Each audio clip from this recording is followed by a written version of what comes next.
kulan wacan oo wanaagsan saaxiibayaal meel walbood adduunka ka joogtaan waxaad ku soo dhawaataan muuqaal cusub.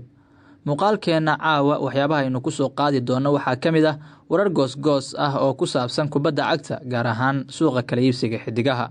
Sheekooyinka aan soo qaadi doonana waxaa ka mid ah weeraryahan Tame Werner oo aan ka qoomameyneynin in ku biirista Chelsea uu markaa ka doortay Liverpool. Paulo Dybala oo ku soo jeeda horyaalka Premier League iyo wakiilka xidiga reer Argentine oo la soo warinayo inuu ku sugan yahay London. Sheekooyinka kale aan soo qaadi doono waxaa ka mid ah Frenkie de Jong oo la soo warinayo inuu doonayo inuu iska diido kooxda kubadda cagta Manchester United iyo qorshihiisa. Weeraryahankii hore ee kooxda Manchester City Sergio Aguero oo taalo looga taagay banaanka hore ee garoonka Etihad. Xidigii la aamusin waayay markii Lionel Messi uu ka tagay kooxda kubadda cagta Barcelona oo markaa haatan shaaca laga qaaday. Garsoore ay nacab tahay kooxda Liverpool oo loo magacaabay in uu dhexdhexaadiyo kulanka finalka ee tartanka FA Cup-ka oo ay Reds la leedahay Chelsea iyo Tame Werner oo digniin adag u diray Liverpool ka hor kulankooda finalka ee FA Cup-ka.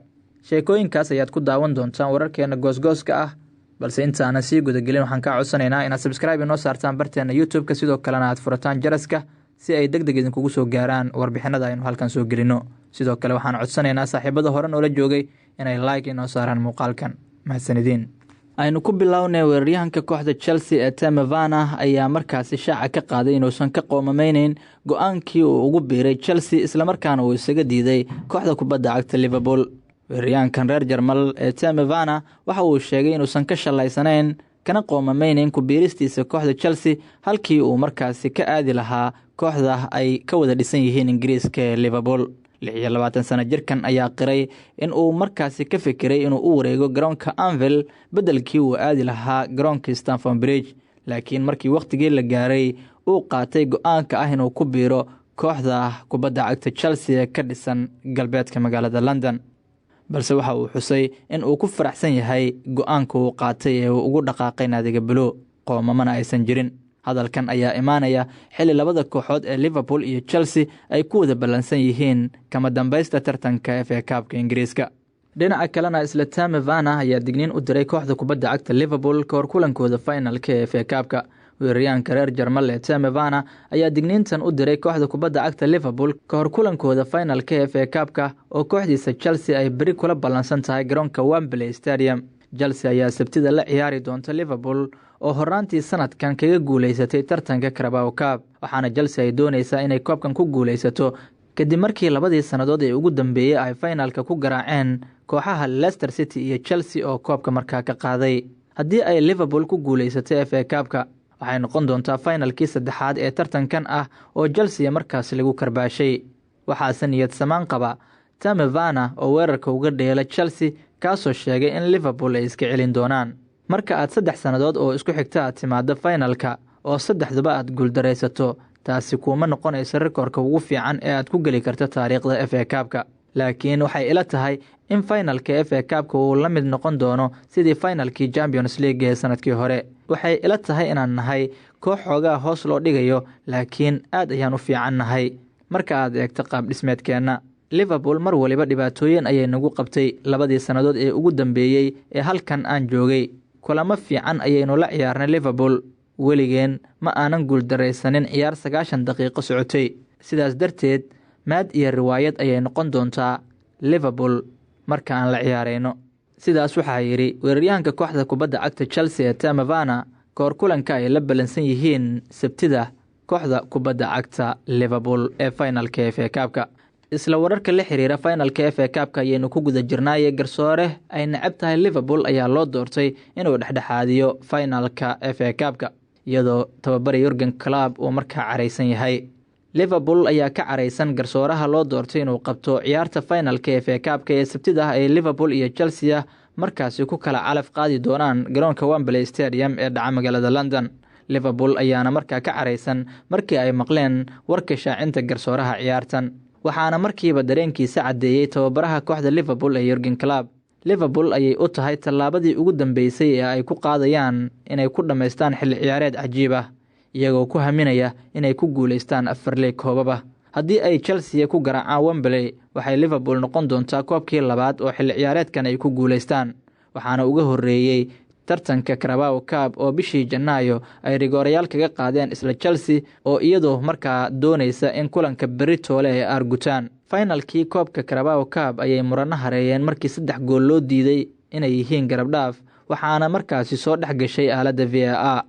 Garsoore Craig Pawson ayaa Sabtida laga sugayaa go'aano adag, iyadoo tababare Jurgen Klopp uu markaasi qarsan kari waayay sida uu uga careysan yahay go'aanka garsooraha loo doortay inuu kulanka seeriga u qabto. Waxaa caawin doona Paul Tierney, waxaana 43 sano jirkan si aad ah loola socon doonaa haddii ay sii jiri doonaan go'aamadiisa ay Liverpool rumaysan tahay in uu inta badan kaga soo horjeesto kooxdaasi. Sanadkii 2013 ayuu Craig Pawson ku biiray shaqada garsoorka Premier League, waxaana uu Liverpool u qabtay 31 ciyaarood oo 6 mar oo kaliya ay guuldaro la kulmeen. Kulankii West Ham United ee horaantii xilli ciyaareedkan ayuu Craig Pawson oo u dhashay Sheffield dhexdhexaadiye ka ahaa. Tababare Jurgen Klopp ayaana qarsan kari waayay go'aamadii uu qaatay Pawson kulankaas, waxaana sidoo kale uu horeyba cabasho uga muujiyay garsooraha kale ee caawin doona garsoorahan ninka la yiraahdo Paul Tierney. Guud ahaan Liverpool waa ay ka soo horjeedaa garsoorka loo dhiibay kulanka finalka FA Cup-ka ee Sabtida berito ka dhici doona garoonka Wembley. Dhinaca kale haddii aynu eegno wararka dhanka suuqa kala iibsiga xidigaha kuwoodii ugu dambeeyana waxaa la soo warinayaa in Paulo Dybala laga yaabo inuu u soo dhaqaaqo horyaalka Premier League, iyadoo haddaba la warinayo in wakiilka xidigan reer Argentina uu ku sugan yahay magaalada London oo uu wada hadallo kula jiro kooxo ka ciyaara wadanka Ingiriiska. Paulo Dybala ayaa laga yaabaa inuu ku soo wajahan yahay horyaalka Premier League xagaagan. Warsidaha Talyaaniga ah ee Calcio Mercato ayaa isagu ku waramaya in wakiilka ciyaaryahankan reer Argentina ee Paulo Dybala uu markaa ku sugan yahay magaalada London si uu wada hadallo ula yeesho kooxaha markaasi ka ciyaara horyaalka Premier League Ingiriiska oo aan la magacaabin. Dybala ayaana markaa qarka u saaran inuu ka tago kooxda kubadda cagta Juventus marka uu dhamaado xilli ciyaareedkan. Dhinaca kale isla wararka suuqa, Frenkie de Jong oo aad loola xiriirinayay kooxda kubadda cagta Manchester United ayaa la soo warinayaa inuu xidigu doonayo inuu markaa iska diido u dhaqaaqista Manchester United oo uu sii joogo kooxda kubadda cagta Barcelona. Frenkie de Jong ayaa diyaar u ah inuu meesha ka saaro xiisaha ay u qabto kooxda kubadda cagta Manchester United, waxaana uu doonayaa inuu sii joogo kooxdiisa kubadda cagta Barcelona. Sidaas waxaa warinaya warsidaha la yiraahdo Cadena Ser. Ciyaaryahankan qadka dhexe ka ciyaara ee dalka Holland ama Netherlands ayaa markaasi la sheegay in uusan wax xiisaha u qabin inuu u dhaqaaqo garoonka Old Trafford oo ay ku ciyaarto Manchester United. Inkastoo hoggaanka kooxda Manchester United uu xagaagan qabanayo tababarihii xidigan ku soo hogaamiyay Ajax ee Erik ten Hag, haddana wararkii ugu dambeeyay waxay sheegayaan in de Jong uu doonayay inuu sii joogo Barcelona. Waa la arki doonaa haddii Erik ten Hag uu ku qanciyay xidigiisii hore inuu u soo dhaqaajiyo garoonka Old Trafford iyo haddii uu ku guuldareysto oo Frenkie de Jong uu sii joogo garoonka Camp Nou. Kooxda kubadda cagta Manchester City ayaa markaa weeraryahankeedii hore ee Sergio Aguero waxay taallo uga taagtay afaafka hore ee garoonka Etihad Stadium, halkaasoo lagu soo bandhigay taallada xidigii hore ee xulka qaranka Argentina ee Sergio Aguero. Aguero ayaa markaasi lagu xusuusanayaa oo taaladiisani ay ka dhigan tahay goolkii cajiibka ahaa ee daqiiqadihii ugu dambeeyay ay markaasi ku qaadeen horyaalka Premier League xilli ciyaareedkii 2011-2012. waxaa markaasi lagu soo aadiyay taaladan goolkii uu ka dhaliyay kooxda KPR ee uu funaanada kula baxay Sergio Aguero, kaasoo markaa taaladan lagu soo aadiyay 10 sano ka hor maanta oo kale. 10 sano ka hor maanta oo kale ayay ahayd markii Aguero goolkaasi uu ka dhaliyay Aguero KPR ayaana u sahlay kooxda muwaadiniinta in koobka gacantooda la soo geliyo, iyadoo horyaalka Premier League markaasi ay ku dhaweyd kooxda kubadda cagta ay dariska yihiin ee Manchester United. Laakiin Balotelli caawintiisa iyo dhalintii Aguero daqiiqadihii ugu dambeeyay 10 sano ka hor maanta oo kale ayaa u sahashay Sky Blue in ay koobka gacanta ku dhigaan, waana sababta markaasi taaladan loogu dhisay Sergio Aguero. Laakiin waa lagu maadsanayaa taaladan iyadoo markaa taalada loo taagay Sergio Aguero ay taageerayaasha qaar soo qorayaan in markaasi taaladu ay shabahayso xidiga qadka dhexe ee kooxda Real Madrid ee Toni Kroos. Qaarkood ayaana soo qoray Toni Kroos oo idinka reebay Champions League oo aad taalo u dhisaysaan, waxaadna ku qaldaysaan Sergio Aguero. Bal adigu isku fiiri taalada Aguero loo taagay iyo Toni Kroos wejigiisa miyay is shabahaan? qaybta hoose ee faallada noogu reeb aragtidaada. Ugu dambeyntiina waxaa shaaca laga qaaday xidigii kooxda kubadda cagta Barcelona ka tirsanaa ee ooyinta jabsaday lana aamusin kari waayey markii Lionel Messi uu ka tagay garoonka Camp Nou. Lionel Messi ayaa xagaagii ka tagay kooxda reer Spain ee Barcelona oo ku wargelisay in aysan u cusboonaysiinaynin qandaraaskiisa. taasi waxay keentay inuu soo afjaro muddo 21 sanadood ah oo uu xirnaa maaliyadda kooxda ka arrimisa garoonka Camp Nou, iyadoo uu xor ugu wareegay dhinaca kooxda PSG ee ka dhisan caasimadda Faransiiska. xidigan 7 goor ku guuleystay abaalmarinta kubadda dahabka ee Ballon d'Or ayaa markaa ku soo laabtay Barcelona markii uu xulkiisa qaranka kula soo guuleystay Copa America si uu u saxiixo heshiis cusub oo cimrigiisa oo dhan ku sii haynaya garoonka Camp Nou. hase yeeshee Juan Laporta ayaa u sheegay inaanay awoodi karayn in ay mushaarkiisa bixiyaan, go'aanna ay ku gaareen inaysan heshiis dambe la gelin. kadib maalmo adag oo uu joogay magaalada, Lionel Messi ayaa loo abaabulay madal macsalaameyn ah oo markaasi uu kula hadlo ciyaartooyda, shaqaalaha tababarka iyo taageerayaashaba, waxaana uu ka baxay kooxda isagoo ooyaya oo ilmada xajisan karila. ciyaartooyda Barcelona ayaa iyaguna qaarkood ilmeeyey markii ay arkeen kabtankooda oo murugaysan oo ooyaya. waxayse arrintani si gaar ah u taabatay ciyaaryahan lama filaan ah oo rugcadda ah kaas oo markaa lagu eedeynayay in uu dabada ka riixayay in Messi loo diiday heshiis cusub.